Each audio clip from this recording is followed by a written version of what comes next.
de voir ton Dieu ce matin, je t'invite juste à ouvrir les yeux.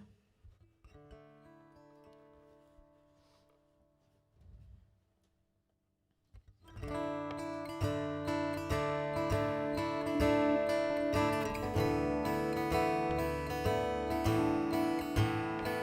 va demander au Seigneur d'ouvrir nos yeux, ouvrir les yeux de notre cœur afin que nous puissions le voir ce matin encore.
voir, Seigneur, nous désirons te voir ce matin, Seigneur.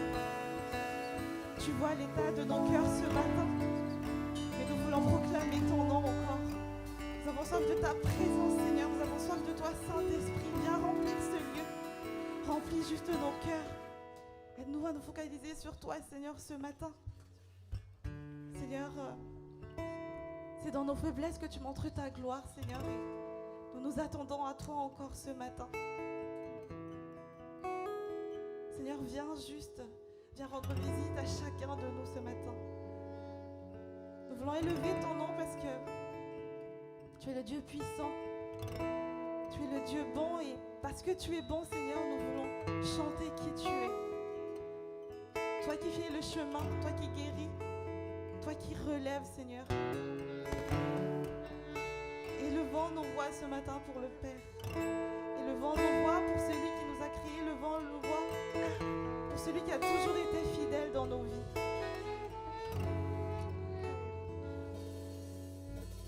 Seigneur, tu es là déjà ce matin. Tu nous as attendus ce matin, Seigneur, et tu attends juste à ce que nous ouvrons nos bouches, à ce que nous ouvrons nos cœurs, que nous ouvrons nos esprits pour te louer, pour chanter ton nom, Seigneur, car tu prends plaisir dans la louange, tu prends plaisir dans l'adoration, et nous nous prosternons devant toi, Seigneur, ce matin encore. Ouvre ce lieu, prends ta place, le roi de rois, prends ta place sur ton trône, Seigneur. Nous sommes juste en marchepied, nous élevons ton nom ce matin, Seigneur.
proclamer ta grandeur,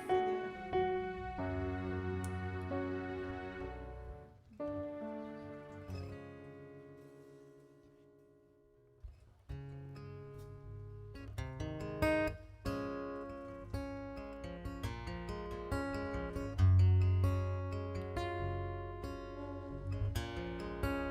Je t'invite à...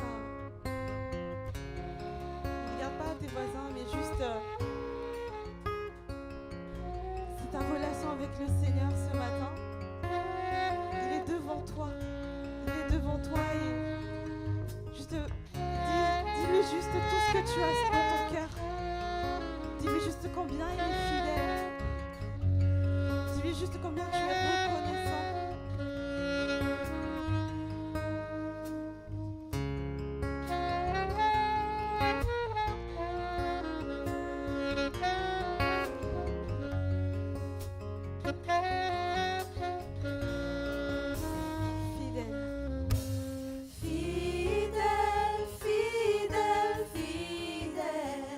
Fidèle est notre Dieu, fidèle est le Seigneur des Seigneurs.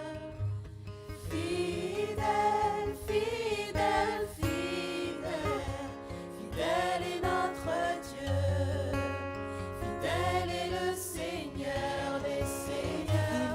Tu es le roi des rois, le Seigneur des Seigneurs. Tout ce dont j'ai besoin, toute ma vie t'appartient. Tu es le roi des rois, le Seigneur des Seigneurs. Tout ce dont j'ai besoin, toute ma vie t'appartient.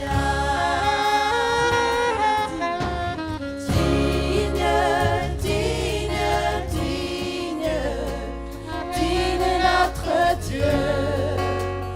Digne est le Seigneur des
seul Seigneur, le roi des rois, le Seigneur des seigneurs. Alléluia. Amen.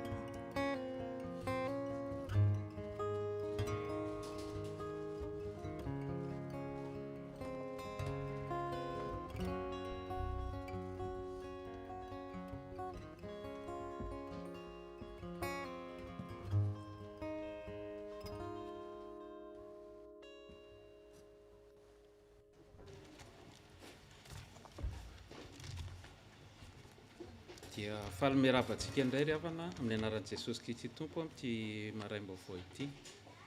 Bonjour les enfants. Si vous voulez bien, il y a les casques qui sont disponibles derrière. Il y a Mboula qui va faire la traduction aujourd'hui. Si ça vous tente, voilà, merci.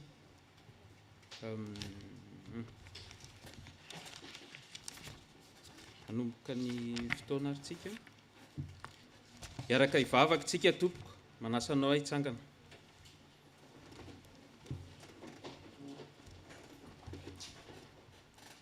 Ry Andriamanitra rainay tsara indrindra ho, mbola velom-pisaorana mandrakariva izahay amin'ity maraina ity. Misaotra ny amin'ny famindramponao fa mbola tratra izao fotoana izao izahay.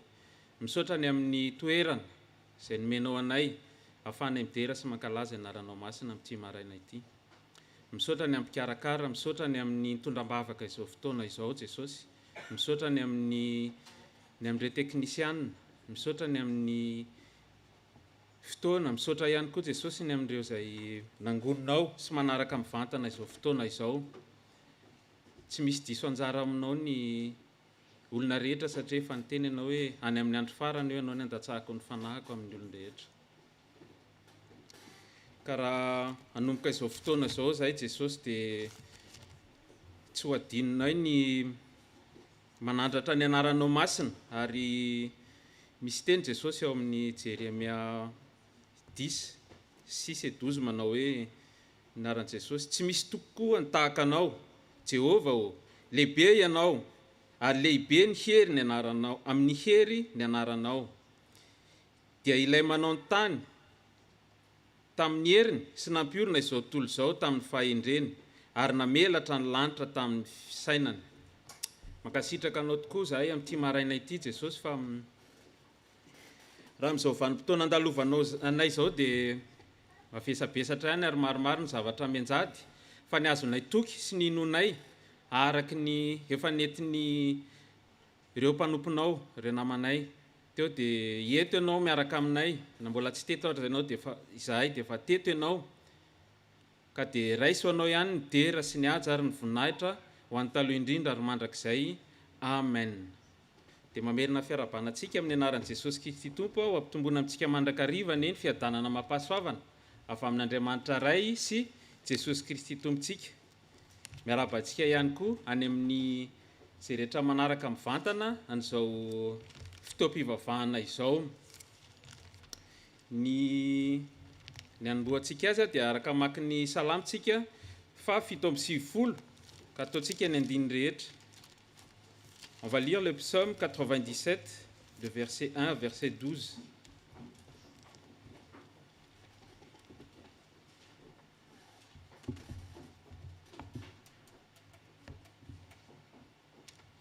Salamo fa 7:70 ny andiny rehetra. Ny hira ho ataontsika ao aorianan'izay dia ny hira avy ary vazantany io.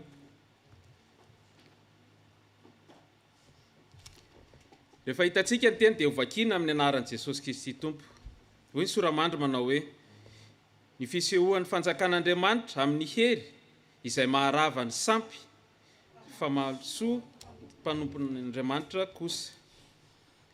Jehova ny mpanjaka, aoka hifaly ny tany, aoka ho ravoravo ny nosy mara, raha ho nasia Ezipito ny manodidina azy, fahamarinana sy fitsarana ny fanondrenany seza fiandrianany. Misy afo mialoha azy, ka mandevona ny fahavalony manodidina. Mazava izao tontolo izao ny elany, mahita izany ny tany ka miororo. Ny tendrombohitra miepo tahaka ny savoka eo anatrehan'ny Tompo ny tany rehetra.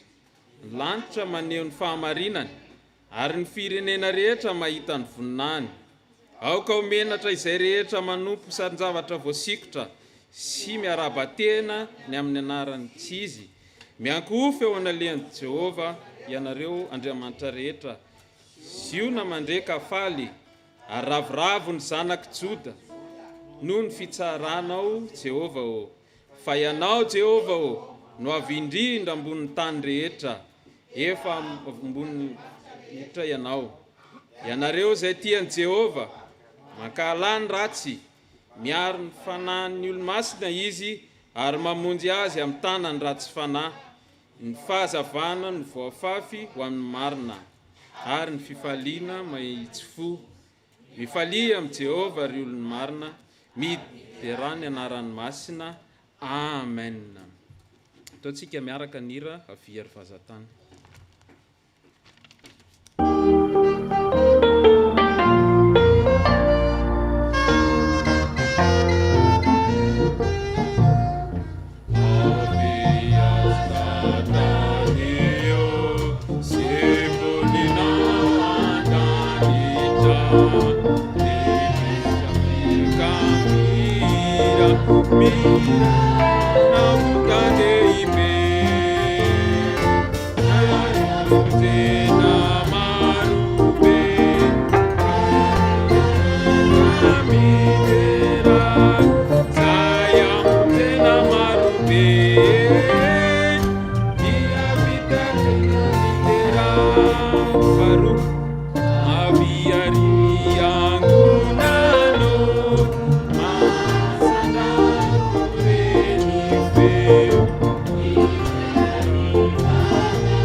Petrakatsika.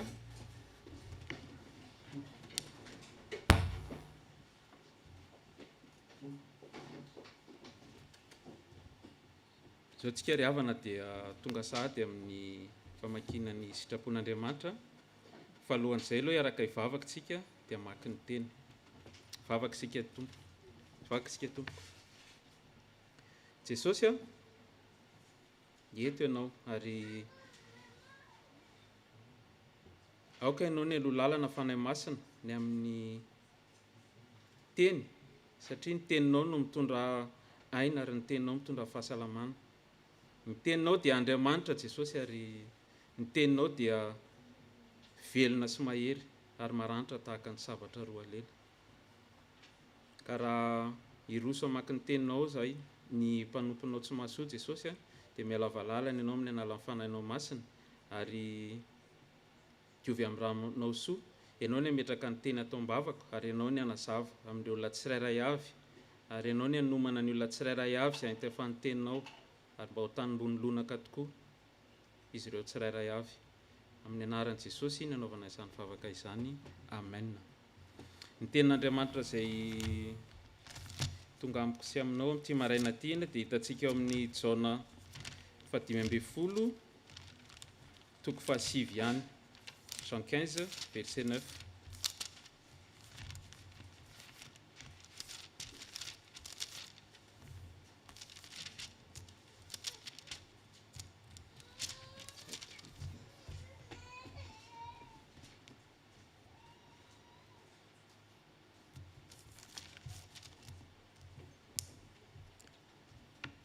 Rehefa hitantsika ny teny dia vakiana amin'ny anaran'i Jesosy. Tahaka ny tiavan-dray ahy no nitiavako anareo, tomera amin'ny fitiavako anareo. Tahaka ny tiavan-dray ahy no nitiavako anareo, tomoera amin'ny fitiavako ianareo.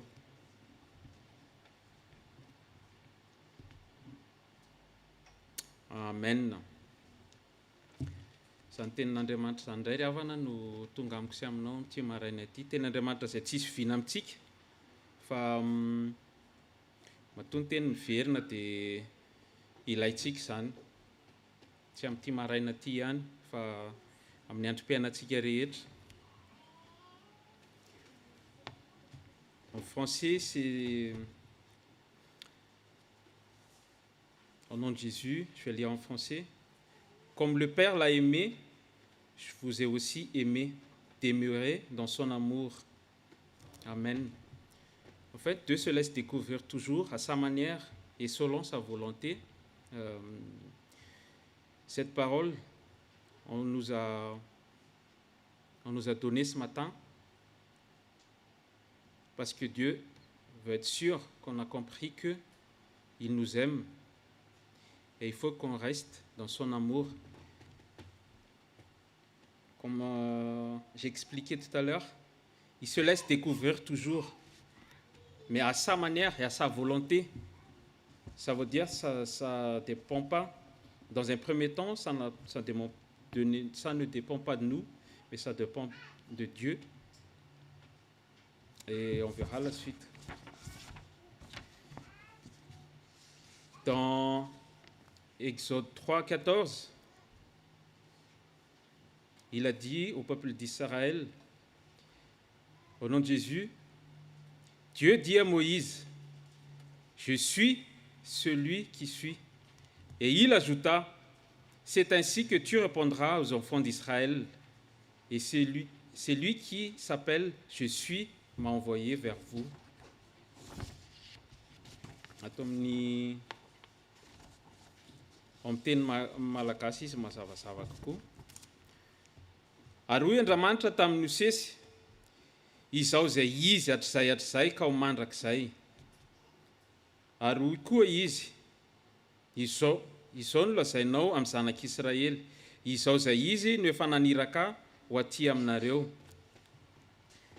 Parfois, ce n'est pas toujours facile de comprendre ce qu'il veut dire Dieu notre Seigneur par rapport à sa volonté, mais on a insisté ce matin de lire en malgache et en français pour que tout le monde comprenne bien que là on parle de l'amour de Dieu et sa volonté, et puis il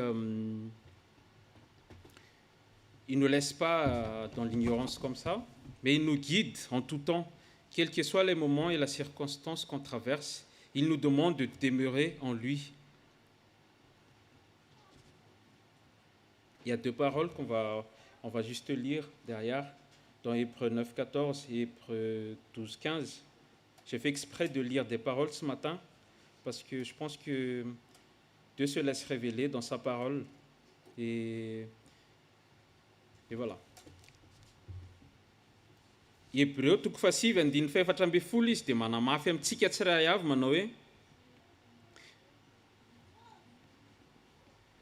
amin'ny aran'i Jesosy, maika fa ny rany Kristy izay nanatitra ny tenany, tsy misy tsino an'Andriamanitra tamin'ny alalan'ny fanahy mandrakizay no hanadiny fieritreretanareo ho afaka amin'ny asa maty mba hanompoanareo ny Andriamanitra velona. Donc c'est pour ça qu'on a dit au début, ça dépend de lui dans un premier temps. C'est lui qui a envoyé son fils, on connaît ça par cœur, du matin au soir, même quand on dort, on raisonne toujours cette parole. que c'est Dieu qui accomplit lui-même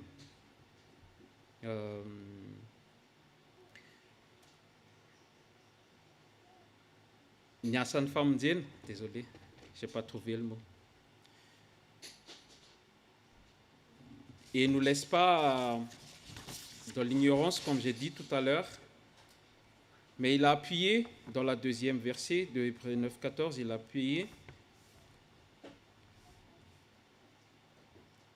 S'est offert lui-même sans tâche à Dieu, purifie-t-il votre conscience des œuvres mortes, afin que vous serviez le Dieu vivant.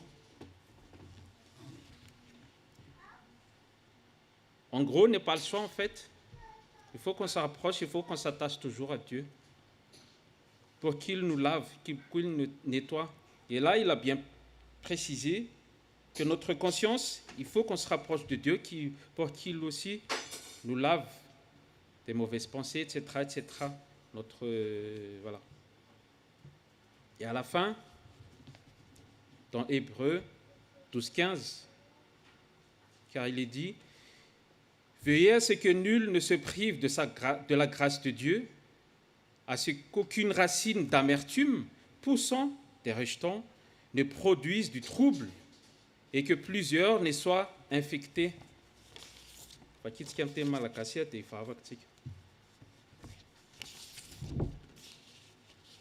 faut que je trouve aussi dans mes notes. Hoy ny ten'Andriamanitra amin'ny Hébreu 12:15 mifakitsika amin'ny anaran'i Jesosy. Ary mitandrema tsara, fandrao izy hiala amin'ny fahasoavan'Andriamanitra. Fandrao izy faka-mangidy mitsimoka, hampikorotana, ka ho voalotony maro. Si on a bien suivi les explications par la parole de Dieu, finalement, nous sommes l'acteur aussi dans cette histoire. On n'est pas juste des spectateurs. Et quand il nous dit, dans Jean 15, 9, « Je vous ai aussi aimé, demeurer dans son amour », on a déjà 3 indicateurs qui vont nous aider. Et gloire à Dieu. Fatatsika ravana malala fa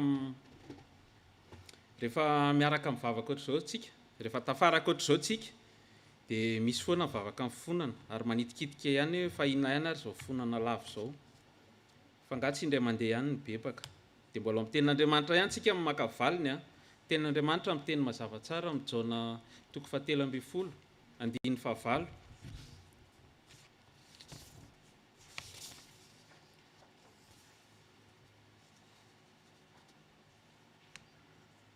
Sitako ilay izy fa zavatra hafa no noteko ato.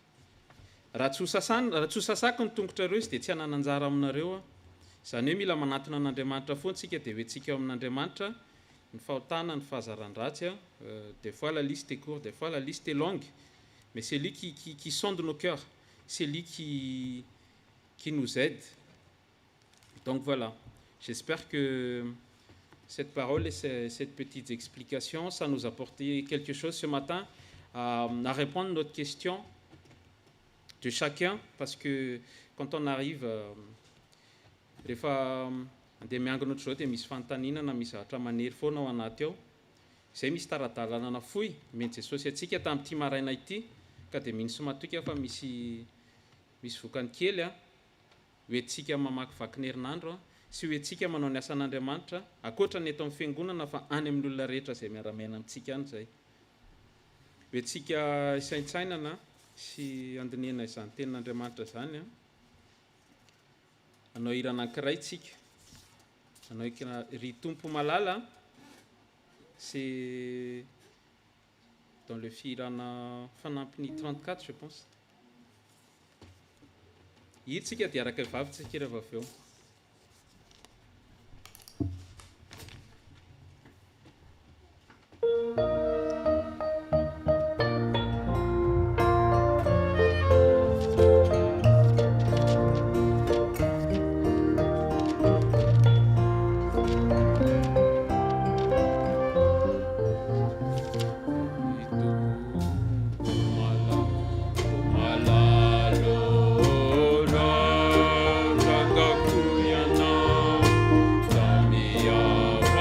E si la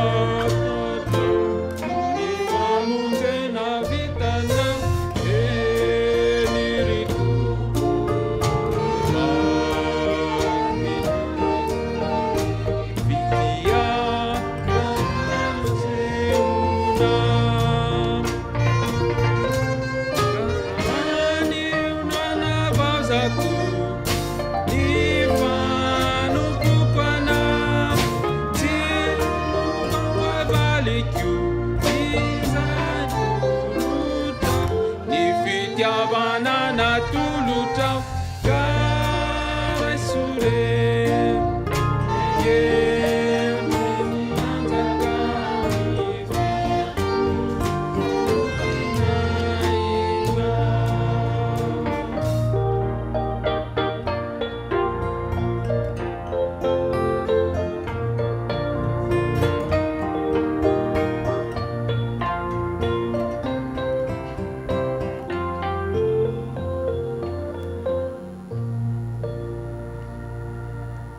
vavakantsika tompoka aindreo ny lohanao dia mifantoha amin'ny ilay Jesosy Kristy tompo-mpamonjy anao hoe teo aminy mavesatra hoe teo aminy ny asa izay napetrany taminao amin'ny fiainanao andavanandro sy ny asanao miaraka aminy. Vavakantsika tompoka dia mbola velom-pisaoranao mandrakarivo izay Jesosy fa tsy diso anjara izay tamin'ity maraina ity, nomenao ny mana, nomenao ny teny mahavelona, teninao araky ny fanazavana teo dia sabatry ny fanahy. Manadio anay zany Jesosy ary manasitrana ny foamam-pananay, mameno fery any anatinay ihany ny teninao Jesosy ary mamelombelona anay ihany koa, mitarika anay mandrakariva amin'ny mitarika anay ary manome fahazavan-tsaina anay. Tsy tanteraka nefa izahay Jesosy fa mbola misy ireo zavatra izay mbola tsy vitanay ka dia fonanay ao anatrehanao zany Jesosy, na tamin'ny teny izay naloaka ny vavanay tampiarabelona aminay, na tamin'ny fihetsika mety nanohana ny tany amin'ny fiara-miasa, tany ivelan'ny tany, na tany miara-miangona Jesosy, na amin'ny zavatra rehetra izay nasainao nataonay. Mifona aminao izay mamindrafo aminao izay mamindrafo aminay mamela heloka. Diovy amin'ilay ranao soa izay Jesosy araky ny teninao teo, diovy amin'ilay ranao soa zahay ary mintsy matoky Jesosy fa ianao ilay Andriamanitra mpamela heloka dia voavelo heloka tokoa izahay raha tena ny fona sy ny bebaka taminao tamin'ity maraina ity. Ka dia raiso anao rery ihany Jesosy ny dera sy laza, ny haja ary ny voninahitra ho an'ny taloha indrindra ary mandrakizay. Amen. Raha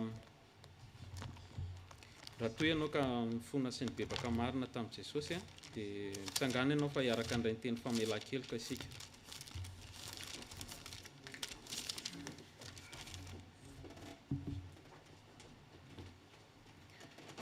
O Jesosy amiko sy aminao, sambatra ny olona izay voavela ny elony sy voasarina ny fahotany, sambatra ny olona izay tsy sainy Jehova heloka ary tsy misy fitaka ny fanahiny. Amen.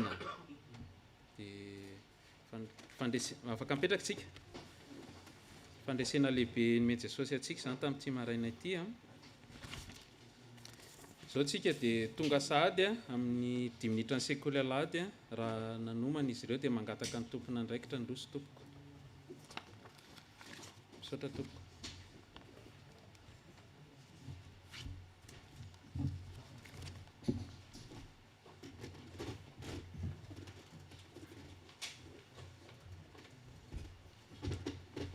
Bonjour tout le monde. Que la paix de Dieu soit avec vous. Prions. Merci Jésus pour cette nouvelle journée que tu nous donnes. Merci pour ce beau soleil. Et je remets entre tes mains, Seigneur, ce moment pour les jeunes et pour les enfants. Merci pour chaque personne qui sont ici. Et merci aussi pour ceux qui nous suivent en direct. Prends le contrôle de ce moment, Seigneur, et utilise-moi comme ton outil. Entre tes mains, je fais cette prière. Amen. J'espère que vous allez bien aujourd'hui. Alors, aujourd'hui, je vais vous raconter une petite histoire. Donc, soyez bien attentifs. Donc, c'est l'histoire d'un petit garçon qui s'appelle Paul. Et Paul, il habite à la campagne. Et il doit faire des kilomètres pour aller à l'école. Donc, un jour, après les cours, il décide de jouer avec ses amis avant de rentrer chez lui. Et il commence à se faire tard, je dois rentrer, sinon maman va me gronder. Il prend toujours le chemin qui passe par une rivière. Et quand il passe par là, il a pour habitude de prendre des petites pierres et il fait des ricochets dans l'eau. Donc il marche et il fait des ricochets. Il marche et il fait des ricochets dans l'eau. Il continue sa route et prend une pierre et la lance dans l'eau. Le soleil se couche petit à petit et la nuit tombe. En marchant, il écrase une petite pochette. Il y glisse sa main. Ah, il y a des pierres dedans. Et il continue sa route et lance les pierres dans l'eau. Oh, il faut que je me dépêche, dit-il. Il commence à faire sombre. Il garde une pierre dans sa poche et il court pour entrer à la maison.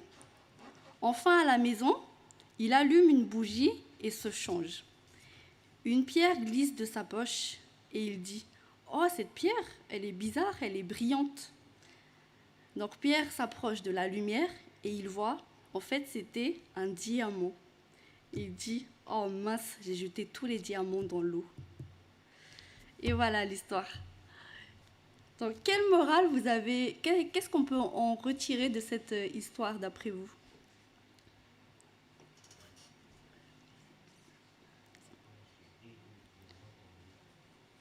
Il a jeté tous les diamants dans l'eau.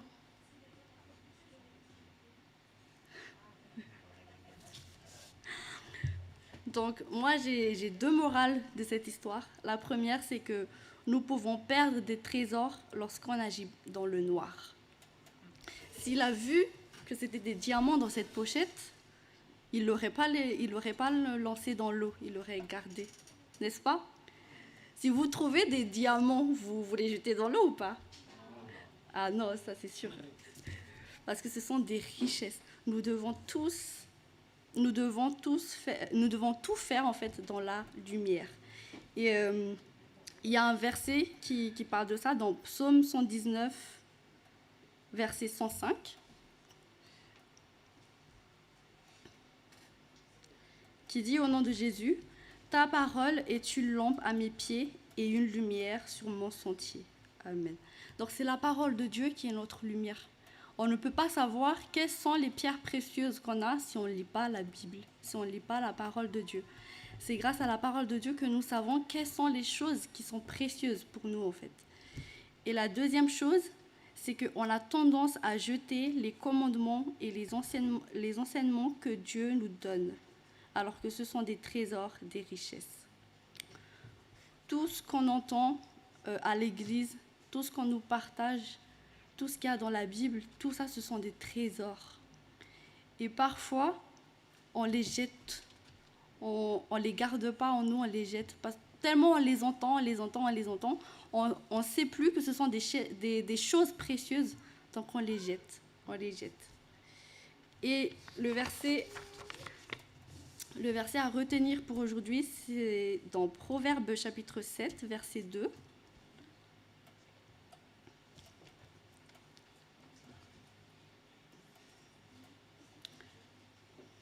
Proverbes chapitre 7, verset 2.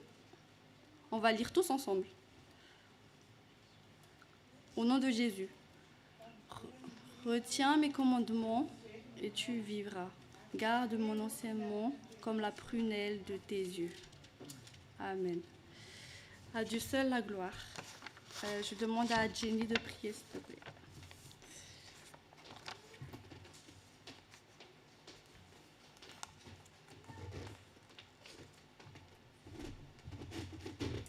Prions. Seigneur, je te remercie encore pour cette journée que tu nous as donnée aujourd'hui. Et merci Seigneur pour chaque personne présente encore dans ta maison aujourd'hui. Et je remets entre tes mains, Seigneur, le cœur de chacun. Purifie-le, Seigneur, s'il te plaît. Et Seigneur, aujourd'hui, je prie pour qu'on suive ton chemin, Seigneur, parce que c'est toi notre lumière, c'est toi qui nous guides, Seigneur. Et aide-nous aussi à retenir, Seigneur, tes commandements dans nos cœurs, Seigneur. Et je remets entre tes mains le reste de ce culte, fais que tout se passe bien, et ainsi que le reste de cette journée. Et c'est en ce moment que j'ai fait cette prière. Amen.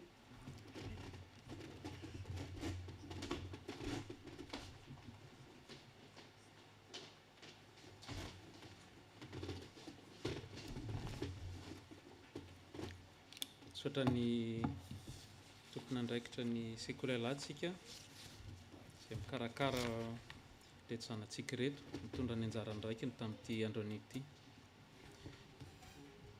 Tonga satsika ry havana mitoroteny izay hoentin'ny mpanompony. Alohan'izany anefa tsika hanao hira anankiray avy ary fanahy masina ny andiny voalohany sy faharoa ihany ny ataontsika dia tsangana ny mpanompony hitondra ny teny.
dia mbola manao ny hivavaka isika. Raha eo anay amin'ny alalan'i Jesosy Kristy ianao ilay tompony tompo, ilay mpanjaka amin'ny mpanjaka, ilay izy hatrizay. Ianao no rainay, ianao no tomponay, ianao ilay nanangana anay. Tompo, fantatray fa eto ianao, ilay Andriamanitra manorina ny efa rava. Na inona tompo zavatra rava any anatina ihany. Ninona salobona any anatina ihany. Ninona fakamangidy. Dia mino izay tompo fa amin'ny alalan'ny teninao dia hiratra indray ny masom-panahinay. Araka ny teninao Jesosy miteny hoe raha ny marina no anafaka anareo, raha ny zanako no anafaka anareo dia ho afaka tokoa ianareo, ary raha mitoetra ao anatinareo tokoa ny marina dia ny marina no anafaka anareo, tsy ho andevo. Dia mba tsy ho andevo ny fahotana intsony zay, mba tsy ho andevo ny tsy fahalalana intsony zay, fa tena ny marina no ampafantatra ny zavatra rehetra. Ankehitriny tompo dia ambara indray ny teninao, hafahafa indray ny teninao, ny mpanomponao dia fantsona ihany, fa ny fanahy masonao no amakivaky, hialoha lalana ny ampon'ny tsirairay avy ihany, ary ny teny izay ao ambara mba ho tonga fiainana, mba tena hoe andeha araka ny sitraponao ny tsirairay avy, dia makasitraka ray aho dia mitenena araka ny fombanao. Amen. Dia mahazo toerana antsika ry havana. Dia faly tena faly miarabantsika rehetra, tratra ty andro mahafinaritra ty indray, andro farany amin'ny mois de juillet.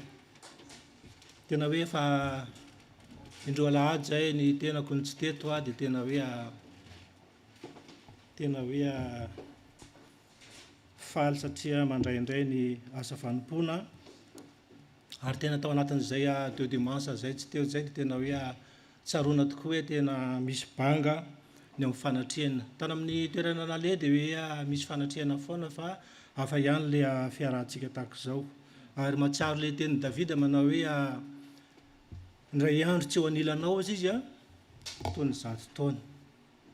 Tena mahatsiaro rery, mahatsiaro tena tsy teo anatin'ny fanatrehany tompo tao anatin'izay. Kanefa mino tsika fa manakambara indray ny tompo amin'ity andro an'ity, satria ny Andriamanitra ivavahantsika eto dia Andriamanitra velona, Andriamanitra miteny, Andriamanitra manitsy, Andriamanitra mampiorina mandrakariva. Andeha handray ny fampianarantsika ry havana, dia raha mahatsiaro tsika fampianarana vetivety fotsiny, mihina fa nandray telefona zao tsika tamin'ny maraina. Nisy partage, nisy nalefa ho antsika tamin'ny maraina tao anatin'ny la bonne semence. Zay no toritena hoentintsika. Inona ilay izy? Fa ato ilay izy araka. Fa ilay verset mbola tsy ao anatin'ilay izy. Nisy natadidy ve ilay verset nalefa tamin'ny maraina? Amin'ny Galatiana. Galatiana 6:7 zany no andraisantsika fampianarana. Galatiana 6:7. Raha ohatra ianao ka amin'ny testamenta taloha no mitady an'izany, dia mampieritreritra be mihitsy ny fiainam-panahinao. Raha hoe any amin'ny testamenta taloha no nitady an'ny Galatiana, dia mila mandiny tena tsara, satria ny tompo efa akaiky. Dia tena hoe Galatiana 6:7 dia toizantsika amin'ny Galatiana 6:8, dia avy eo amakintsika ny Luc 16:19-31. Galatiana 6:7 dia toizantsika amin'ny Galatiana 6:8,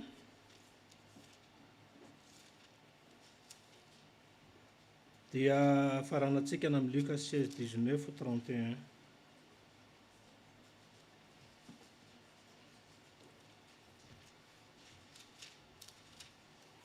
Rehefa hita dia vakina aminaran'ny tompo, satria azy rery ihany, dia vakintsika voalohany amin'ny Galatiana 6:7.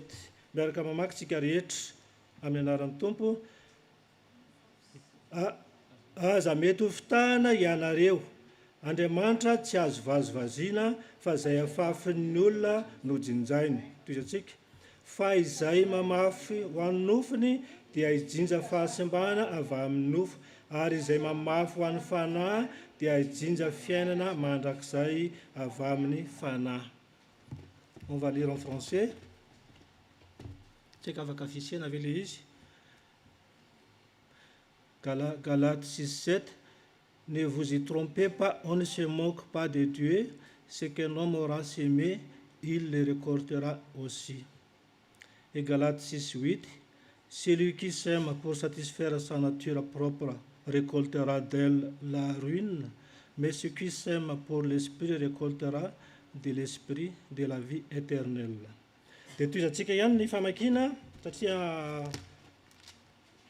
ao amin'ny Luka fahenina tantaran'ny bokin'ny Luka fahenina 12 dia vakintsika amin'ny 19:31. Izy tia dia fanoharana ny amin'ilay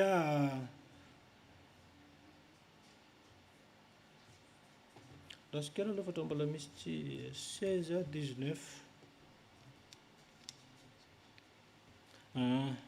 Luka 16:19-31 vakina aminaran'ny tompo manao hoe nisy lehilahy nanankarena anankiray ny akanjo volomparasy sy rongony fotsy madinika sady nanara-po fasatra isan'andro tamin'ny fahafinaretana. Ary nisy olona malahelo ferena anankiray atao hoe Lazarosy napetraka teo amin'ny vavahadiny. Ary naniry mba hihinana izay latsaka avy eo amin'ny latabatry ilay manan-karena izy, fa ny alika kosa no avy ka nilelaka amin'ny feriny. Ary maty ilay manahelo dia nentina anjely ho any an-tratrany Abrahama, ary maty koa ilay manan-karena dia nalevina. Ary nijaly tao anatin'ny fiaina tsy hita izy ka dia niandrandra dia nahita ny Abrahama teny lavitra eny sy Lazarosy teo an-tratrany. Ary izy niantso ka nanao hoe, ry Abrahama raiko, mamindrafo amiko ka irao Lazarosy mba anoboka ny tendrony ratsan-tanany amin'ny rano mba hampangatsiaka ny lelako, fa fadiranovana ao eto amin'ity lelafo ity. Fa hoy Abrahama, anaka, tsarovy fa ianao dia efa nahazo ny zavatsoa tamin'ny andro ny ainanao. Ary Lazarosy kosa ny zava-dratsy, fa ankehitriny izy no ampifaliana aty, ary ianao kosa no fadiranovana. Ary mihoatra noho izany rehetra izany, misy tevana makadiry ajadona eo anelanelantsika mba tsy ho afa-mita ankeny aminareo izay te hialy ety, ary tsy ho afa-mita mankeny aminay izay eny. Dia hoy izy, mangataka aminao ary aho raiko, mba irao Lazarosy akany amin'ny tranony raiko, fa manana rahalahy 5 aho mba ilaza tsara aminy fandrao mba ho tonga aty amin'ny fiainana tiako izy. Fa hoy Abrahama taminy, manana Mosesy mimpaminanina izy, aoka hiaino ireo izy. Fa io kosa izy tsy ary Abrahama raiko, fa raha misy miala amin'ny maty makany aminy dia hibebaka izy. Fa hoy Abrahama taminy, raha tsy miaino ny Mosesy mimpaminanina izy dia tsy ety ino izy na dia misy mitsangana amin'ny maty aza. Ray masino manamasinana amin'ny fahamarinana, fanoteninao fahamarinana. Amen. Ny temantsika indray moa zany dia efa nafisiany faniry hoe on ne se moque pas de Dieu. Matoa zany ny teniny tonga dia hoe misy mamahazo vazy. Ny dikan'izany se moque zany moa dia hoe mamahazo vazy manany ihany maniratsira. Fa iza moa ireo mpaniratsira ireo? Qui sont les moqueurs? Ny tena mpaniratsira voalohany tsika riavana dia tsika kristianina, itsika mahalala ny tenin'Andriamanitra.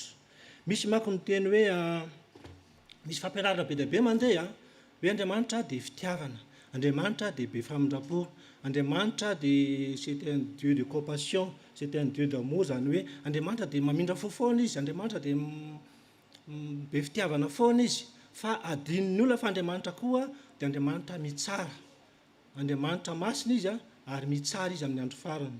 Zany hoe adinin'ny olona zany no miteny hoe il est aussi, c'est un Dieu de juste, c'est un Dieu de justice. Any amin'ny Salamo 9:8 dia miteny tahaka izao hoe ary izy hitsara izao tontolo izao amin'ny fahamarinana, eny hitsara amin'ny firenena amin'ny fahitsiana. Zay zany rehefa miteny zany tsika hoe Andriamanitra dia tsara, dia tadio koa fa Andriamanitra koa izy dia be fitiavana, fa tadio fa ny ambadik'izay koa dia izy koa dia Andriamanitra mitsara. Zay zany natao misy olona maniratsira manao tahaka izao hoe Andriamanitra mamindrafo foana, Andriamanitra be fitiavana. Ary zay mahatonga ny olona sy fampianarana sasany tena hoe tsy mibebaka mihitsy izy, tsy mino an'Andriamanitra mihitsy izy, dia miandra le hoe rehefa maty dia ataon'ny olona fianakaviana bisoty hoentina am-piangonana, dia misy ny famitsoran-keloka dia tonga any amin'ny lanitra tena hoe diso tanteraka izay, fa tsy misy intsony fanafahana. Ety ambony tany ihany ny grâce zany dia ho an'olona velona, fa ny grâce tsy ho an'olona maty.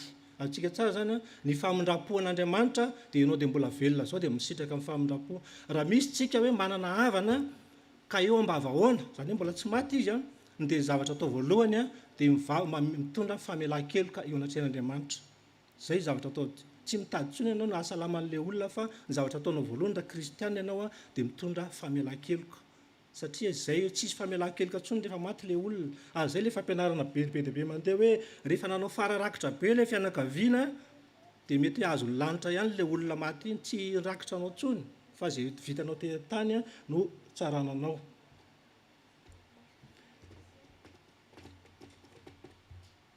Andeha tsika ao anatin'ny baibola misy an'reto mpaniratsira ny ten'andriamanitra reto dia jerevantsika vakiko le izy a fa nareo tsy mijery satria lavalava ihany ny lesonantsika amin'ity androany ity.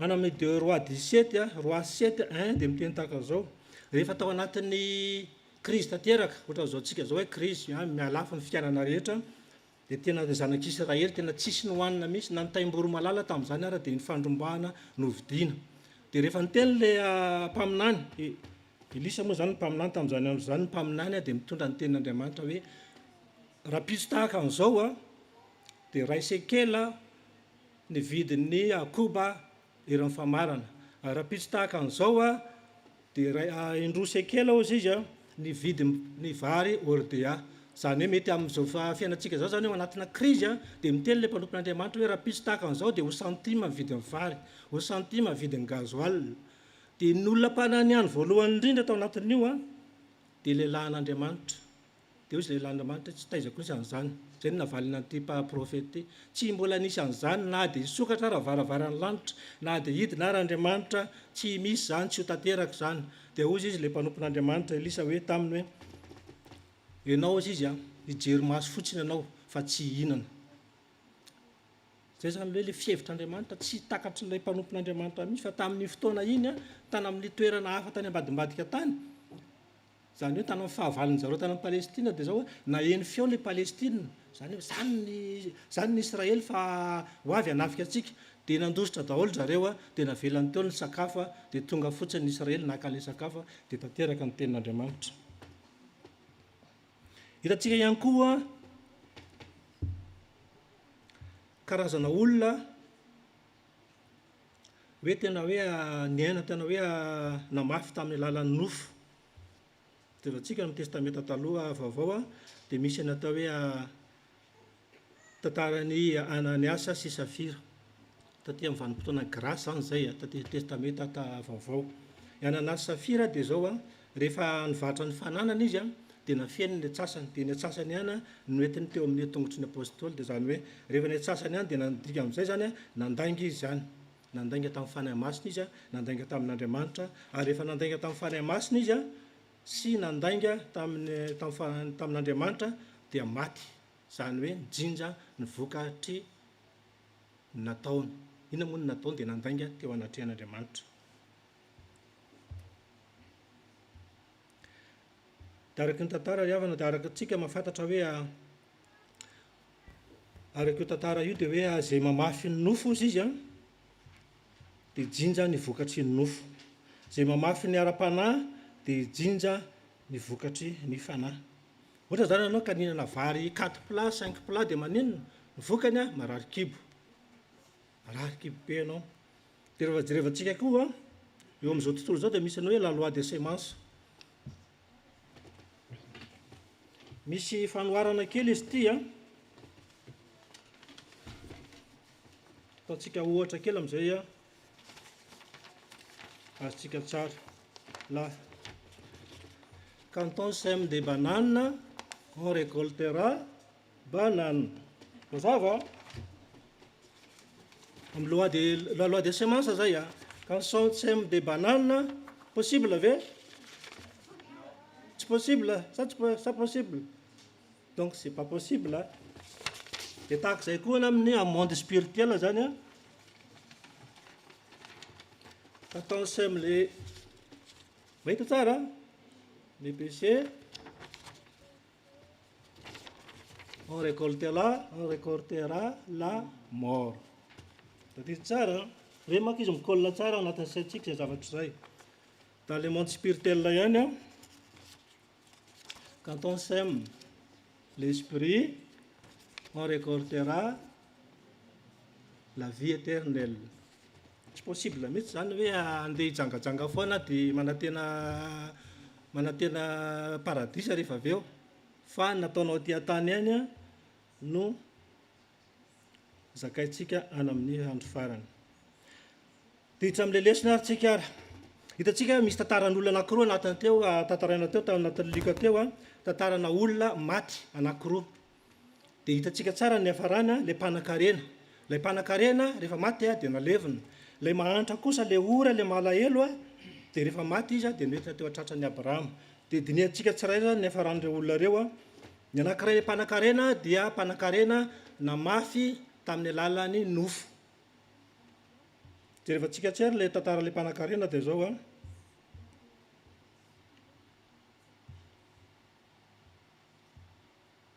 Ilay mpanan-karena ity voalaza amin'ny Baiboly fa izy a dia ny akanjo volomparasy, mety nanao manteau be zany izy a, nanana fiara izy a, mety nanana villa izy a, tsy nisy zavatra nampahory azy mihitsy. Tena niadana izy a, mety nandeha restaurant foana izy a, telefona mety le tonga dia le raitra be reny a.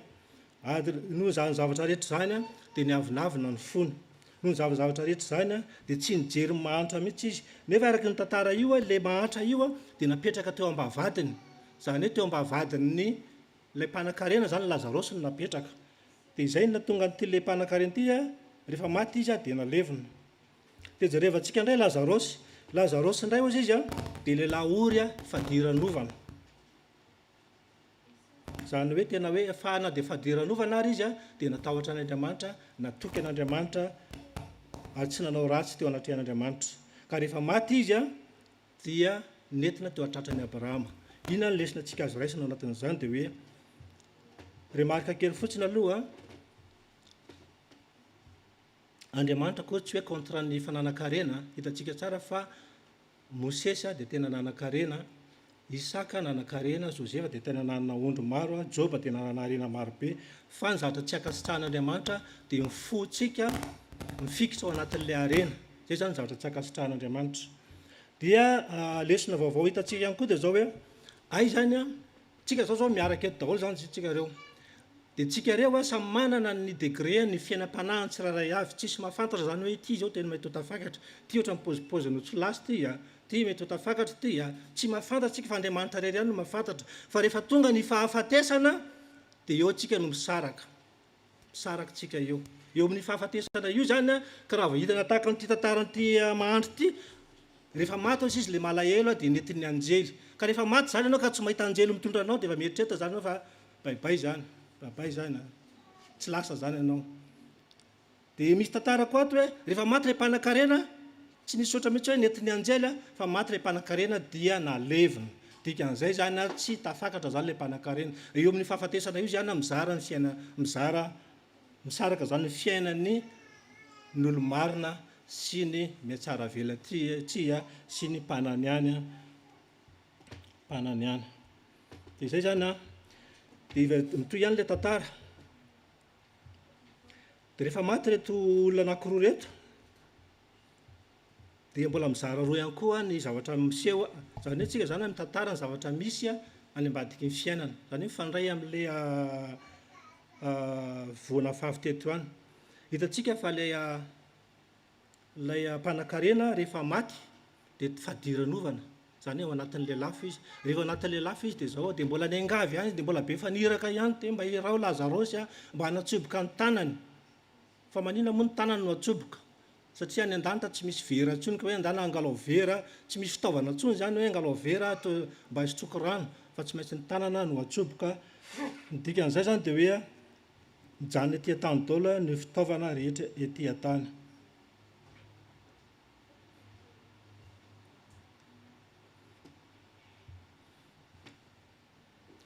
Dia manaraka izay a, ny lesona azontsika tsoahana anatin'ny tantaran'ny Luka io koa dia zao a, ny olona maty, tadio tsara ty a, ianao tsara, ny olona maty a tsy ao amin'ny tompo, ny olona maty tsy ao amin'ny tompo a dia tsy voafafa ny disika dira. Zany hoe ianao zany rehefa maty tsy ao amin'ny tompo a dia mbola tadidinao foana izao lesona androany zao tadidinao rehefa sanatria ianao ka tsy avitra any ty lehilahy ty anankiray to dia tadidiny mihitsy hoe mbola manana rahalahy anankidimy izy tsy voafafa zany a ny disque dur mémoire ny fisaintsaina ny olona maty tsy eo amin'ny tompo zany hoe tadidiny daholo zany ny anatra tadidiny daholo zany nytoroteny rehetra zay nambara tetỳatany le olona no tsiratsiretra tetỳatany dia reny teny rehetrarena no manameloko azy saintsaina tahaka zay tamin'izao a 31 juillet nambara tao amin'ny FPTM fibebahana nambara tao a dia iny rehetrrehetra iny a manameloko azy fa ny olona anankiray kosa ao amin'ny tompo a atsika tsara le ohatrasany Abrahama dia voafafa tanteraka hoe fa lasa ny zavatra taloha tsy mahatadidy tsony zany izy hoe manana havana any manana zanaka misy vilabe ana misy tranobe najanona any Madagasikara satria raha ohatra ka mbola mitadidy an'izany izy dia lasa mbola malahelo nefa any an-danitra dia fantatsika tsara araka ny tenin'ny tompo hoe hofafany any apocalypse 24 hofafany ny ranomasina rehetra amin'ny masina tsy misy fahafatesana intsony tsy misy alahelo intsony tsy misy fitaraina intsony na fanaintanana efa lasa ny zavatra taloha zany hoe ny olona efa maty eo amin'ny tompo dia tsy mahatadidy intsony ny zavatra rehetra tembolin'ny tany fa efa lasa ny zavatra taloha tsy misy zavatra miraikitra tsony anatin'ny fony ao izay zany mila tadiditsika fa ny olona maty eo amin'ny tompo dia tsy mahatadidy tsony ny zavatra ety atany izy na tonga ary mivady ny anyariana any tonga any an-danitra dia hoe rahalahy ny fiteniny azy satria hoe vady tonga mivadika Jesosy dia mba mihoatra mitokana zay F5 F4 mba iarahanay tsy izay le izy fa hoe tonga ny rahavaviko tonga ny rahalahiko dia lasatra ny hoe pirahavavy daholo tsika rehetra rehefa eo amin'ny tompo fa tsy afaka mangataka tsony ianao hoe mba iray trano zay sy mivadika sy ny zanaka fa tonga izy tsy izay tsony inona ary no afatra tsika amin'ity andrano ity ry havana dia zao rehetantsika tsara zany zay hoe reto lelam-panakarena dia namafy tamin'ny nofo dia hitantsika ny afarany fiainana nijinja fahafatesana satria vokatry ny ota dia fahafatesana ny tambiny ota dia nakana amin'ny fahafatesana izy dia tahak'izay ihany koa le Lazarosy rehefa maty izy dia maty eo amin'ny tompo dia nisitraka ny fiadanana sitraka ny fitsaharana zay le hoe la vie éternelle satria namafy ny vokatry ny fanahy ka amin'izao tsika raha mbola velona zao ny afatra dia zao hoe fotoana zao tadiavan'Andriamanitra ny vokatra eo amintsika voaka tsika mba tsy tahaka ny aviavin'ny Betania mandravina fotsiny ravina fotsiny fa tsy misy voana zany hoe fotoana zany zao famafazana ary ny tena tsara moa zany zao fanatriantsika zao fiangonana zao fakanisantsika zao dia fa anisan'ny famafazana zany zao ataontsika zao kanefa ny famafazana tena tadiavan'Andriamanitra dia zao isanandro tsika dia mamafy amin'ny alalan'ny vava amin'ny alalan'ny fisainana amin'ny alalan'ny heritreritra amin'ny alalan'ny toetra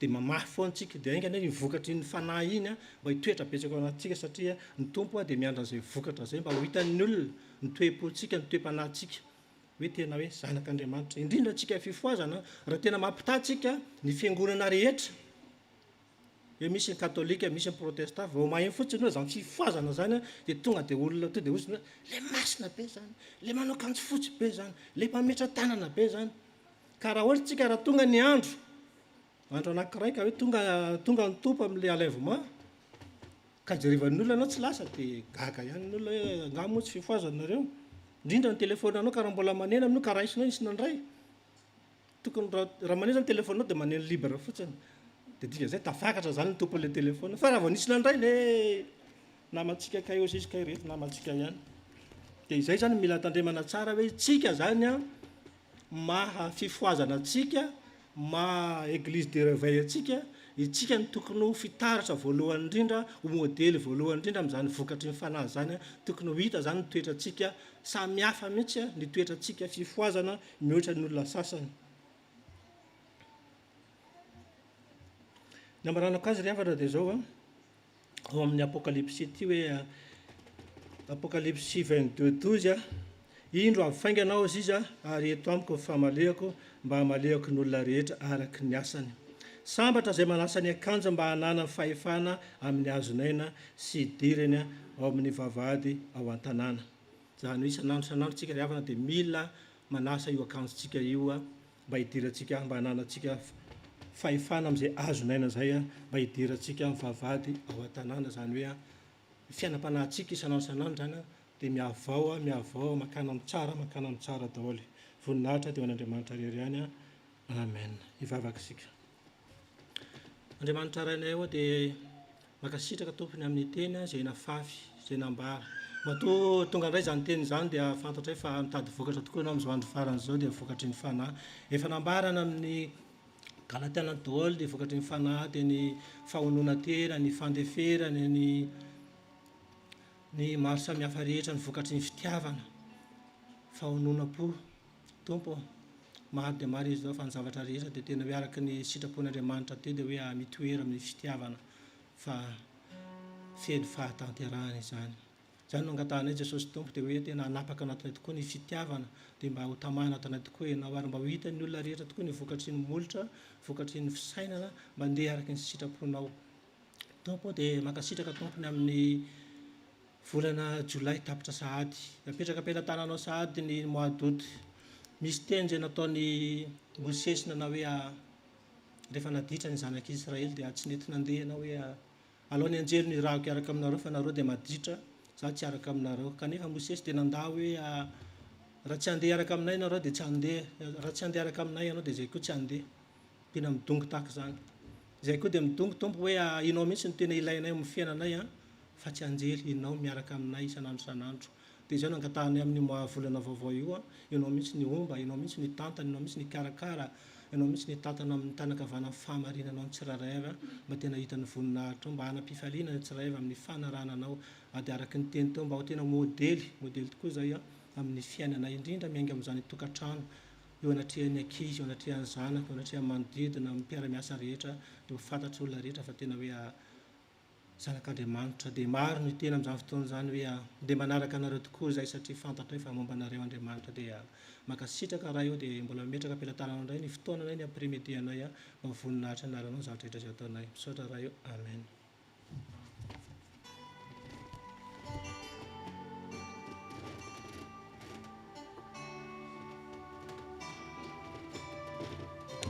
Misaotra an'Andriamanitra tsika ary misaotra ny mpanompony tondra ny teny izao tsika dia araka tsakotsako zany manasa ny choral androso.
Sotrany koralitsika nanao ny anjarany tonga amin'ny filazan-darantsika ry havana malala fa dia manatona ny manasa ny tompona andraikitra anatony tompoko.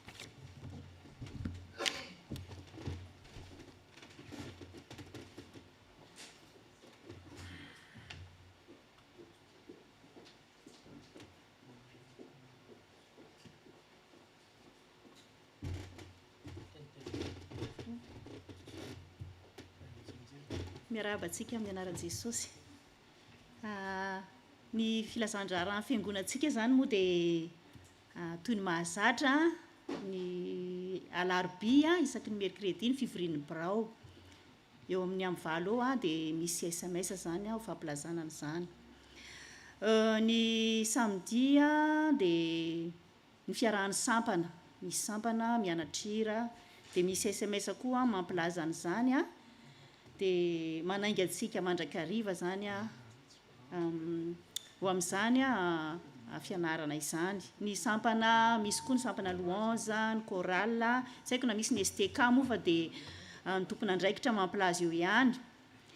Manarak'izay koa dia ny fiarahantsika mivavaka zany dia ny alahady amin'ny folo sasany amin'ny 10h30 zany fa tsy amin'ny 11h fa amin'ny 10h30 tsika dia efa mba tokony ho tonga eto. Dia asa moa amin'ny heriny ve misy fandraisana? Lazaina amin'ny SMS zany raha misy ny fandraisana amin'ny heriny fa dia izay ihany ny vaovao atsika dia raina ny tompontsika.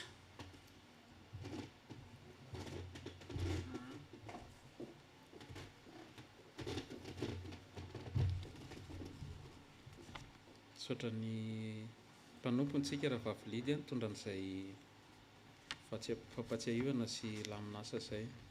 Tonga satsika ry havana malala eo amin'ny rakitra ny hira voahomana amin'izany dia tsy misy reharehako. Ataontsika ny hira dia rehefa tonga ny rehefa tapitra ny rakitra dia atsarotsika ny hira. Hira fanampy ny 420.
Jesosio anaunieri anauniaza sibuninaija ifasana pianatita indre faresina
vavakantsika tompoko endry Jesosy Kristy tomponay malalanay mpamonjy anay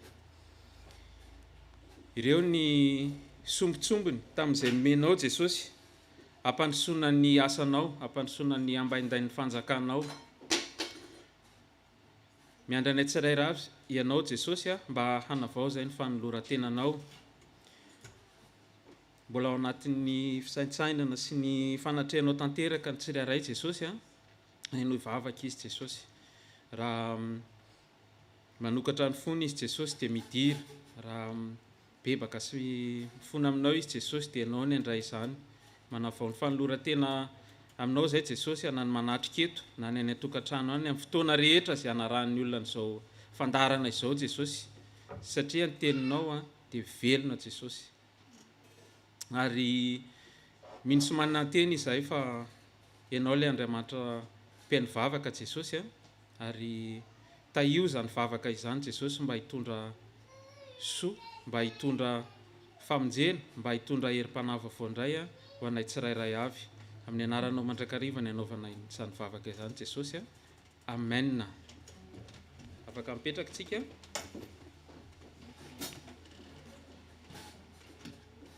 Ya tonga sady tsika amin'ny famarana riavana malala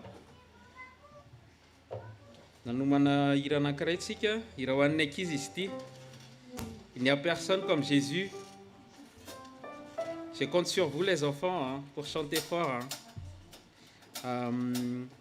Anao tony anankiray tsika dia andininy dia hiaraka ivavaka tsika dia ametraka ny tsodrano ny mpanompony.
Zao tsika dia hivavaka ametraka ny zay rehetra mifampizarana teo ametraka ny herinandrontsika eo amin'ny Andriamanitra ka dia manasanao sokafo ny vavanao fa amin'ny vavany azahoana famonjena. Vavakantsika tompoko. Velom-pisaoranao mandrakariva zay Jesosy fa tsy niala maina tokoa izahay raha niala tany an-tranonay ka tonga amin'izao toerana izao na ireo izay ny safidy ny anaraka izao Jesosy na amin'ny fotoana rehetra sy anarana azy dia isaoranay lehibe ao anao zany Jesosy fa tsy zavatra kely noho ny zaravan'ny zarainao tamin'ity andron'ity tahaka an'ireo izay tamin'ny andro lasa rehetra nisy ny fotoam-pivavahana tahaka izao Jesosy. Ka na dia sombotsombony ary na dia anankiray ihany no tadidinay Jesosy dia ianao ny ampitombo izany. Ianao fanahy masina no hitoetra, ianao fanahy masina no ampitombo ny teny, ary ianao ny ampatsiahy izany teny izany anay tsirairay avy amin'ny fotoanany Jesosy. Ianao ny anome fahazotom-panahinay mandrakariva, anokatra ny baibolinay mba hamaky ny teninao, imedite any teninao Jesosy, ary mitondra fisaorananao ihany koa zahay Jesosy ho an'ireo izay nitotona fotsy sy nandrona masaka izao fotoana izao, na ny teknisiana, na ny mpitendry, na ny mpikarakara, ny mpihira, ny sekoly alahady, ny mpanompony, ny vahoakanao izay nanatrika Jesosy dia apetraka eo am-pelantananao. Tahio izy ireo tsirairay avy Jesosy hamasino izy ireo Jesosy asanao zany ary hainao atao zany Jesosy Kristy Tompo. Ianao ilay Andriamanitra miasa tsy misy mahasakana, miasa mahery ianao aminay tsirairay avy, tsy amin'izao fiainana izao ihany araka ny fanampianarana teny nampitondrainao ny mpanompony, fa ny mananao ny fiainanay ho avy ary mba hisitraka izany zay amin'ny izao andro fahavelonao Jesosy. Ianao Jesosy dia miteny eo amin'ny Toko 2:5 manao hoe minaran'i Jesosy: araka ny teny fanekena nataoko taminareo fony nivoaka avy any Ejipta ianareo, ary ny fanahiko dia mbola mitoetra aminareo ihany, ko aza matahotra ianareo. Anao rery ihany ny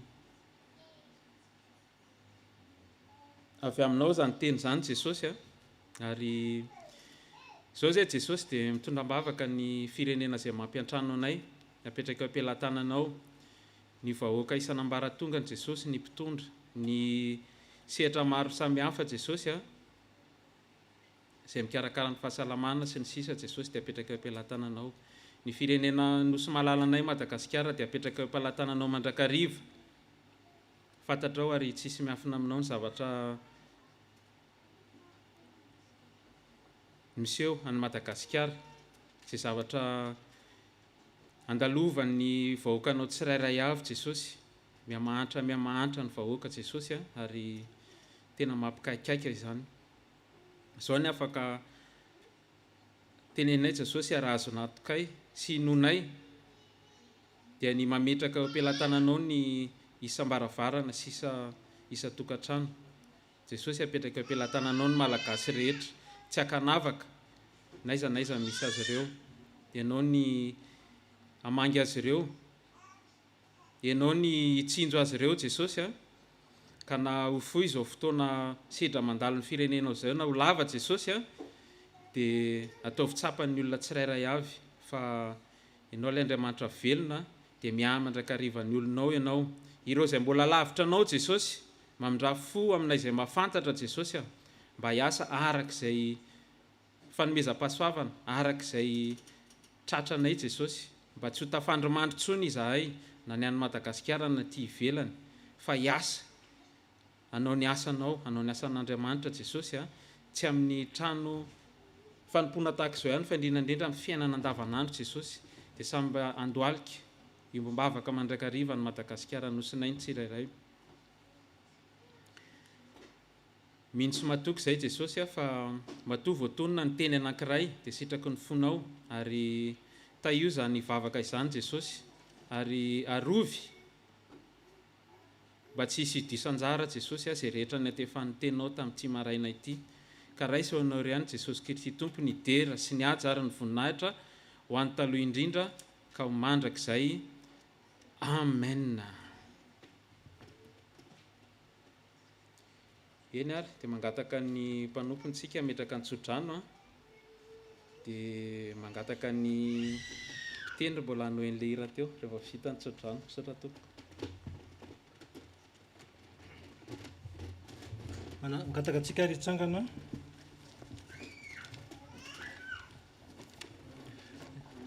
Ny afatra ho antsika ry havana ho antsika mamakivaky indray ny herinandro iny dia arak'ilay afatra teo iny ihany hoe anam-pisaoma voalohany ihany dia miteny hoe sambatra ny olona izay tsy mipetraka amin'ny fipetrahan'ny mpaniratsira. Mbola misy eo ambonina izay tsy mandeha amin'ny saintsaina ratsy fanao izy, tsy mijanona amin'ny lalana faneam-panota, tsy mipetraka eo amin'ny fipetrahany mpaniratsira. betsaka manko mipaniratsira amin'izao fotoana izao hoe aizany teny fikasany raha misy ve Andriamanitra maninona ny avelanisy ny ady hoe Ukraine manizy tsy milatsaka ao no amin'izao fahoriana zao kanefa Andriamanitra dia mangina tsika koa dia anatin'izay dia mangina satria Andriamanitra tsy mahela ny teny fikasany fa matoa izy mbola tsy tonga dia mbola tiany ho tonga amin'ny fibebahana isika rehetra ka raha ho antsika zany arak'ilay ten'Andriamanitra teo inona no vokatry ny fanara tena mafy tsika dia zavatra sitrapon'Andriamanitra tsara indrindra ry havana dia hita amin'ity amin'ny Hebreo 13:16 ity manao hoe aza manadino anao soa sy hiantra fa fanatra toy izany no sitrak'Andriamanitra zany no tena famafazana aza manadino manao soa sy miantra aza mieritreritra hoe rehefa anakarena vao anampy ny olona fa izay kely eo aminao dia izarao ao amin'ny hafa dia izay no afatra hoentsika mamakivaky iny herinandro iny dia samia mitomba amin'ny famafazana daholo mazoto amin'ny famafazana antsika rehetra fanaparana tsy aty amin'izao tontolo izao no angalantsika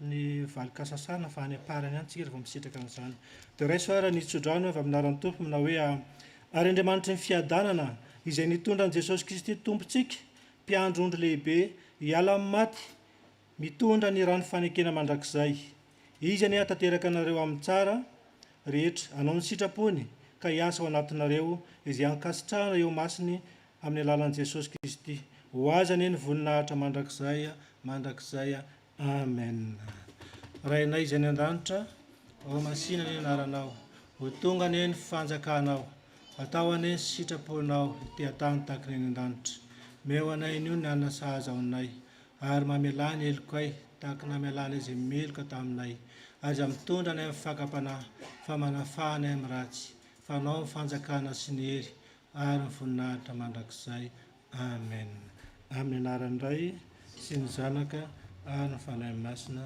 amen dia bonne semaine daholo tsika rehetra dia maheriza daholo